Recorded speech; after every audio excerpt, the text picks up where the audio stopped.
هذا يرعبني ظلم يهددني لا شيء أخسره. Bismillahirrahmanirrahim. Assalamualaikum warahmatullahi wabarakatuh. Qala al-musannifu rahimahullahu ta'ala wa nafa'anallahu bihi wa bi'ulumihi wa bi'ulumi sa'iri salafis salihin fid darani amin. Bismillahirrahmanirrahim. Faslun ay hada faslun. Adapun ini itu sebuah fasal. Asbabut tayammumi. Asbabut tayammumi. Adapun beberapa sebab-sebab diperbolehkan tayamum. Asbabut tayammumi, adapun beberapa sebab-sebab yang memperbolehkan untuk tayamum. Iku salasun, ada tiga. Iku salasun, ada tiga. Apa saja tiga itu? Faqadul ma'i, yang pertama adalah tiada air, ketidakadaan air. Faqadul ma'i, ketidakadaan air atau enggak ada air. Wal marodu, yang kedua sakit. Wal marodu, yang kedua sakit. Wal ihtiyaju, yang ketiga adalah butuh. Wal ihtiyaju, yang ketiga itu butuh ilaihi, terhadap air. Wal ihtiyaju, dan yang ketiga itu butuh ilaihi, terhadap air. Li'atshi hayawanin, li'atshi hayawanin, karena hausnya hewan.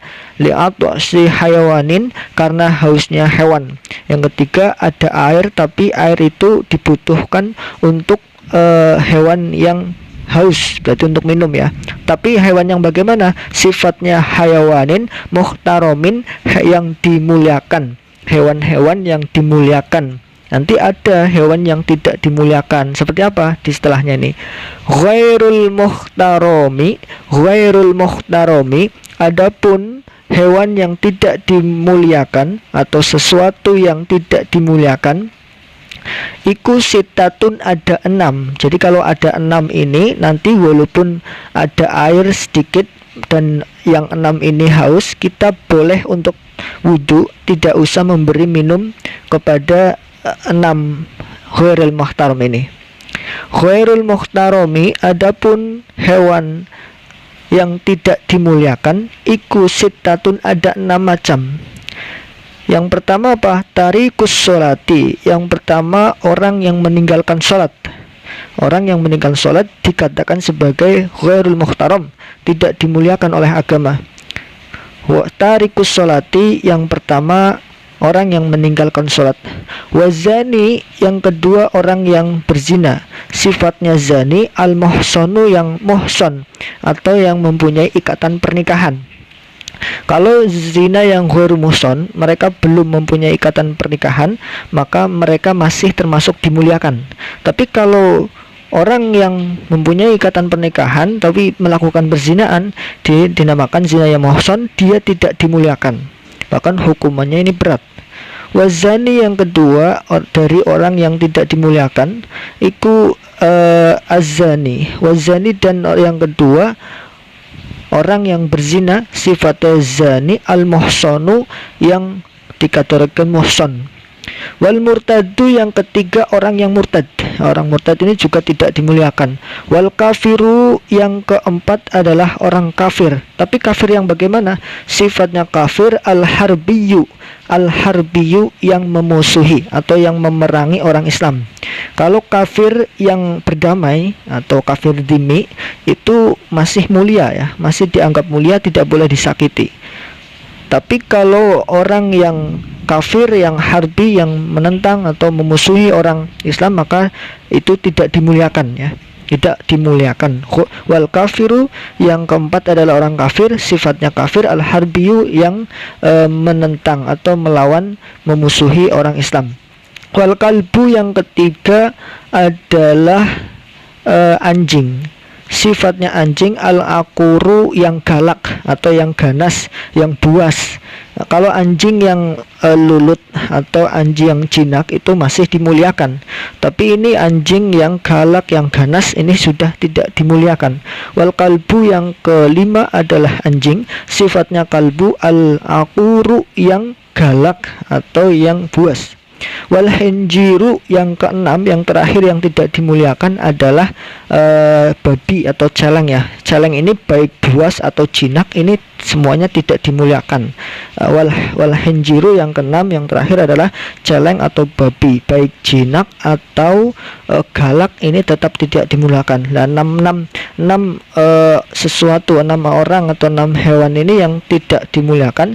Ketika mereka keenamnya kehausan, maka kita tidak harus memberikan minum kepadanya, karena itu tidak dimuliakan. Tidak harus ya, kita boleh airnya untuk berwudu. Tapi ketika ada yang dimuliakan, berarti selain 6 ini kok kehausan, maka kita harus memberikan air itu kepada yang kehausan tapi yang muhtaram, yang dimuliakan. Mungkin itu, wallahu a'lam bishawab. Lalu yang kedua dari segi i'rabnya atau penjelasan kedudukan setiap kalimah dalam fasal asbabut tayammum ini. Faslun seperti biasa adalah khobar dari mubtada yang mahdhuf, tamtiruhu hada ay hada faslun. Asbabut tayammumi, asbab ini menjadi khobar rofa dengan dhammah, dia posisinya atau dia lafalnya berupa jamak taksir ya, bermakna banyak, berarti bermakna beberapa sebab ya. Asbab ini dari mufrad sababun, sababani, asbabun, beberapa sebab-sebab, dan dia juga akan mudhaf, digandengkan ke at-tayammumi. At-tayammumi mudhaf ilaih dibaca jar dengan kasrah. Salah satu menjadi khobar dari asbabu. Asbabu itu mutadanya, salah satu menjadi khobarnya. Faqdul ma'i, faqdu. Faktu itu bisa jadi khobar dari mubtada yang mahdhuf berupa awal, al-awalu faqdul, atau dia jadi badal dari salasun, rupanya 3, faqdu, boleh ya, itu sama-sama rofa dengan dhammah, dan dia juga mudhof akan digandengkan ke al-ma'i. Al-ma'i mudhof ilaih dibaca jar dengan kasroh. Wal marodu, lalu wal marodu ini ngatof ya, ngatof ke faqdu, dia juga harus dibaca rofa karena dia ngatof ke faqdu yang rofa. Wal marodu. Wal ihtiyaju, ini sama juga ngatof ke faqdu, sama-sama rofa, seperti marodu, ihtiyaju, rofa. Ilaihi, ila harfu jar, hi majrur berupa domir mutasil mabni tapi mahalnya jar karena menjadi mudhaf ilaih. Lihat shi hayawanin, lam harfu jar. Harfu jar ini seperti min, ila dan sebagainya. Lam ini juga huruf jar, setelahnya berarti majrur, lafal yang harus dibaca jar karena kemasukan huruf jar. Lam li'at shi ya, dibaca jar, dan atshi ini akan dimudhafkan juga, digandengkan dengan lafal setelahnya itu hayawanin. Jadi hayawanin mudhaf ilaih dibaca jar dengan kasroh karena isim munsharif ya. Nanti kalau isim ghairi munsharif jarnya tidak dengan kasroh, tapi ini munsharif jadi jarnya menggunakan kasroh. Muhtaromin ini menjadi setakat nangat atau sifat dari hayawanin. Hewan yang seperti apa? Sifatnya hayawan muhtaromin, karena nangat ini irobnya harus sesuai dengan yang disifati. Hayawanin berarti muhtaromin. Lalu ghairul muhtaromi ini permulaan lagi ya, mubtada lagi, ghairu mubtada rofa dengan dhammah, dia juga akan dimudhafkan ke al muhtarom. Al muhtaromi mudhaf ilaih jar dengan kasrah karena isim munsharif. Lalu sitatun menjadi khobar dari ghairu. Sitatun khobar karena khobar juga harus dibaca rofa, sama seperti mubtada rofa, khobar juga rofa. Sitatun. Tarikus sholati, tariku ini menjadi badal dari sitatu ya. Apa saja 6 yang tidak dimuliakan? Yang pertama tariku. Tariku ini badal dari sitatu. Badal juga sama seperti naat, irobnya harus sesuai dengan yang digantikan. Yang digantikan adalah sitatu, ini tariku, ini lafal yang menggantikan sitatu, makanya harus sama dibaca rofa. Atau dia juga bisa menjadi khobar dari mubtada yang mahdhuf lah. Seperti tadi al-awalu tarikus shalah, tariku mubtada rofa, tariku khobar rofa dengan dhammah, dia juga akan dimudhafkan dengan as-sholati. As-sholati mudhaf ilaih jar dengan kasrah. Wazani, wazani ini ngatof ke tariku, dan zani ngatof ke lafal tariku. Ini irobnya sama-sama rofa, tapi rofanya dengan dhammah yang dikira-kirakan. Kira-kiranya zaniyu, karena ini hurufnya akhirnya berubah huruf ngilat, dia sulit untuk menyandang harokat, maka harokatnya hanya dikira-kirakan saja, tidak bisa didohirkan, tidak bisa diperlihatkan harokatnya. Jadi takdirnya wazaniyu, tapi tidak bisa dibaca zaniyu karena orang Arab itu susah ya mengharokati huruf ngilat. Nah, ini berarti wazani, tapi iramnya rofa dengan rofa dengan domahnya muqaddar atau dikira-kirakan saja. Al-muhsanu menjadi naat ya, sifat dari az-zaniyu ya. Az-zaniyu rofa, maka adalah al-muhsanu rofa juga. Wal murtadu ini ngatof ke tariku ya. Karena ini yang ketiga dari yang tidak dimuliakan. Wal murtadu sama dengan atariku rofa, sama rofa dengan domah. Wal kafiru ngatof lagi masih sama dengan murtadu, rofa dengan domah. Nih al harbiyu ini menjadi sifat dari al kafiru. Kafir itu yang seperti apa? Yang al harbiyu. Nah, ini untuk mengetahui ini sifat dari kafir atau sifat dari murtad, ini memang harus paham konteks kalimahnya atau paham akan runtutan pembicaraannya. Untuk bisa kita paham konteks kalimah, tentunya kita harus sering terbiasa membaca supaya paham akan keadaan kalimah ini akan diikutkan kemana, ini akan menjadi sifatnya siapa, begitu. Memang harus terbiasa, tidak bisa tidak ya, tidak cukup dengan pengetahuan nafsu sorof, harus terbiasa membaca supaya nanti bisa membekas di hati sehingga langsung bisa menerka atau mengira-ngirakan itu akan menjadi apa. Al harbiyu nangat dari al kafiru, sama-sama rofa dengan domah. Wal kalbu, al kalbu ngatof juga ini sama seperti murtad, kafil ngatof ke tarikus sholah ya, sama-sama rofa dengan domah. Nah, al ngakuru nangat dari al kalbu. Kalbu yang seperti apa? Anjing yang seperti apa? Anjing yang al akuru, yang galak. Al akuru sifat dari kalbu harus dibaca sama seperti kalbu, yaitu al akuru. Wal hinjiru ini ngatof ke tariku ya. Tariku atau sama dengan kalbu, sama-sama rofa dengan domah karena dia masih mengikuti dari tariku. Mungkin itu, wallahu a'lam bishawab.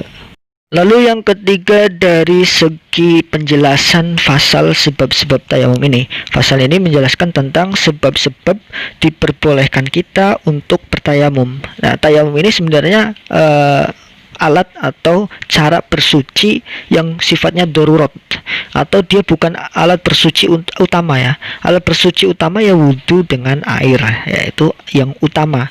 Tapi tayamum ini adalah sifatnya darurat kalau seandainya tidak bisa berwudhu. Nah, tidak bisa berwudhu itu bisa dengan beberapa hal. Yang pertama karena tidak ada air ini ya. Karena tidak ada air maka tidak bisa berwudhu, maka boleh bertayamum. Yang kedua, wal maridu, marodu sakit. Ada air tapi sakit, anggota tubuhnya akan hancur atau rusak atau bahkan akan lama sembuhnya. Kalau seandainya terkena air maka boleh bertayamum, itu karena sakit. Yang ketiga, ada air juga tapi butuh untuk hewan yang dimuliakan atau sesuatu yang dimuliakan, baik orang atau hewan itu yang dimuliakan kok sedang kehausan, maka air itu boleh kita berikan ke orang itu dan kita bertayamum walaupun ada air. Nah, ini tiga hal yang membolehkan kita untuk melakukan tayamum. Nah, sedangkan tayamum ini fungsinya sendiri itu ada beberapa ya. Yang pertama, dia tayamum bisa mengganti wudhu secara keseluruhan atau hanya mengganti sebagian dari gerakan wudhu, sebagian dari pekerjaan wudhu. Misalkan tayamum ini hanya menjadi pengganti dari basuhan tangan, karena tangannya yang sakit misalkan, dia tidak bisa membasuh tangan, tapi yang lain masih bisa dibasuh. Kalau seperti itu, dia tidak boleh tayamum tanpa wudhu. Maka yang bagian yang masih bisa diwudhui maka harus diwudhui dulu, lalu bagian yang tidak diwudhui tayamum. Nah, nanti teknisnya bisa ketika misalkan tangan kanan kita diperban penuh, tangan kanan tidak bisa dibasuh dengan air ya. Jadi kita wudhu dulu wajah sampai tangan kiri dibasuh. Lah pas basuhan tangan kanan kita bertayamum, tayamum komplit ya, bukan tangannya saja, komplit tayamum. Nanti ada fardu dan syarat tayamum di bab setelahnya. Komplit tayamum komplit ya, mengusap wajah, mengusap kedua tangan, semuanya komplit seperti tayamum pada umumnya. Lalu setelah tayamum tangan baru membasuh yang lainnya yang masih bisa dibasuh. Nah, itu kan fungsi tayamum, bisa mengganti keseluruhan wudhu atau mengganti sebagian gerakan wudhu atau sebagian basuhan wudhu yang memang tidak bisa dibasuh dengan air. Itu sedikit fungsi tentang tayamum. Lalu di sini di bab ini ada ditambahkan penjelasan tentang ghairul muhtaram. Ada, karena tadi disebutkan di atas ada air tapi butuh untuk muhtaram yang kehausan atau orang hewan yang dimuliakan yang kehausan. Nah, maka diterangkan juga yang tidak dimuhtaram, yang tidak dimuliakan itu ada 6 macam. Yang pertama, orang yang meninggalkan sholat. Ini memang benar-benar kelewatan ya. Orang yang meninggalkan sholat. Sholat itu pokok tiangnya agama ya. Jangan sampai meninggalkan sholat. Kalau sampai meninggalkan sholat maka dianggap sebagai ghairul muhtaram, tidak mulia sama sekali. Yang kedua, azani muhson. Yang kedua adalah orang yang berzina tapi yang dalam status pernikahan. Dia punya status pernikahan tapi berzina, melakukan perzinahan, maka dinamakan sebagai zina muhson. Ini terhina ya, tidak mulia tapi terhina ya. Wal murtadu, orang murtad juga ya. Orang murtad itu terhina juga karena sudah pernah Islam kok keluar. Lalu soal kafir al-harbi, kafir yang memusuhi orang Islam, itu juga terhina juga, tidak mulia. Lalu anjing, tapi anjing yang galak ya. Kalau anjing yang jinak masih dianggap mulia oleh agama. Ini anjing yang galak sudah dianggap tidak mulia oleh agama. Lalu yang terakhir adalah celeng atau babi. Babi itu tingkat kenajisannya, tingkat kehinaannya daripada anjing itu lebih besar tingkat kehinaan celeng. Makanya celeng baik yang jinak atau yang galak itu semuanya ghairul muhtaram, tidak dimuliakan. Mungkin itu kurang lebihnya dari saya, mohon maaf. Wallahu a'lam bishawab. Assalamualaikum warahmatullahi wabarakatuh.